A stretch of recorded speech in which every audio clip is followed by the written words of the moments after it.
नमस्कार आमी सुस्मिता। एटी एकटी की होल्डार जेटार भिडियो आमी निये एसेछि आपनादेर सामने। आमादेर प्रत्येकेर बाड़ीतेई एक गुच्छ चाबी थाके आर जेगुलो दरकारेर समय खुंजे पाওয়া যায় ना, ताई सेई समस्या समाधान निये आमी हाजिर हयेछि आपनादेर सामने। आमी देखाच्छि किभाबे आमी की होल्डारटी बानिয়েছি। चाइले आपनाराও এটা অনায়াসেই বানাতে পারেন। প্রথমেই আমি একটা ঘাসবোর্ড নিয়ে নিয়েছি, সেটাকে বাড়ির একটা মাপে কেটে নিয়েছি। এরপরে বাড়ির নিচের যে বারান্দার অংশ হয় সেটাকেও আমি সমানভাবে কেটে নিয়েছি। আর তারপরে পিচবোর্ডের কিছু ছোট ছোট আমি টুকরো করেছি, যেটা বাড়ির নিচের অংশটার মাপে। মোট 4টে টুকরো এখানে করেছি।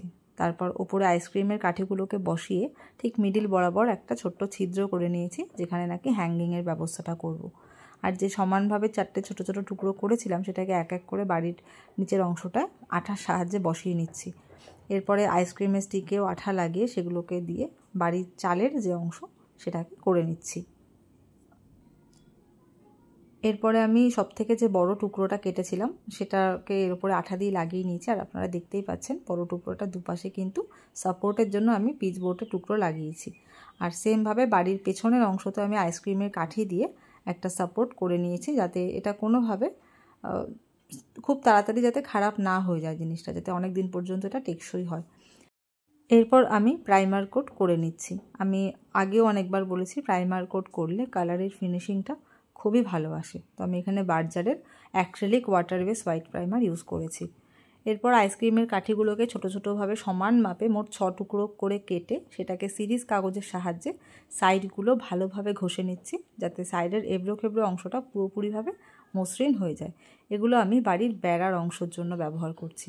বেড়ার সাথে সাথে এটাই কিন্তু অ্যাকচুয়াল কি রাখার মেন জায়গা, কি হোল্ডার।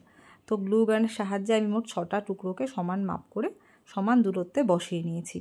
এটার পরে আমি এর ওপরে আরেকটা করে আইসক্রিমের কাঠির সাহায্যে সাপোর্ট দিচ্ছি, যেটা কিনা বেড়ার লুকটাও দেবে আর তার সঙ্গে কাঠিগুলোকে আরও শক্তভাবে ধরে থাকতে সাহায্য করবে।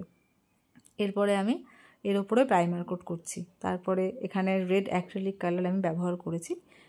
প্রাইমার কোট করার পরে কিন্তু যে কোনো কালার এক কোট করে চাপালে খুব সুন্দর একটা শাইন করে। তারপরে বাড়ির যে দেওয়াল সেখানে আমি হলুদ রং ব্যবহার করেছি। আর বাড়ির যে বেড়ার অংশটা সেখানে আমি ইন্ডিয়ান রেড এই কালারটা ব্যবহার করেছি। আপনাদের কাছে কিন্তু অনুরোধ, ভিডিওটা প্লিজ শেষ পর্যন্ত দেখবেন এবং তারপরে আপনাদের মতামত জানাবেন। আর আপনারা কিন্তু এটা অবশ্যই চাইলে বানাতে পারেন, এমন কিছু এটা কঠিন নয়, খুবই সহজভাবে এটা বানানো যায়।